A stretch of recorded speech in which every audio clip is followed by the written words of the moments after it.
যেটাই কোনো কাজের সব বলতে তারা আসবেন মানে মা এর জন্যই যাচ্ছে আর কি।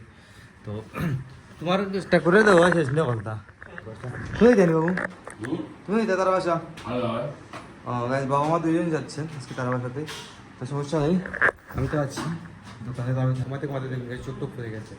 আর এদিকে মা চলে এসেছেন দেখুন, আর এদিকে তন্ময় আসছিল বান্ধবীর সাথে। হ্যাঁ তোরা ইচ্ছু নাকি তন্ময় বান্ধবীর সাথে তারা আসছে, তারা উপরে ছিল আগে আমি ভিডিও করে দেয় কিতা খাইলাই তোমরা বৃষ্টির কার্টন উঠে লইয়া দিয়ে বাদ সবাই। হ্যাঁ গাইস এদিকে সবাই মিষ্টির কার্টন নিয়ে বসে আছে। তুই কিতা করস ভালো আছোস নি? সবাই আসলে কিন্তু একটা আড্ডা চলে ভালো লাগে। তাতে কি তোমরাই নাকি তা করবে তারা ঢুকে দিয়ে তোর ভালো লাগাইছে।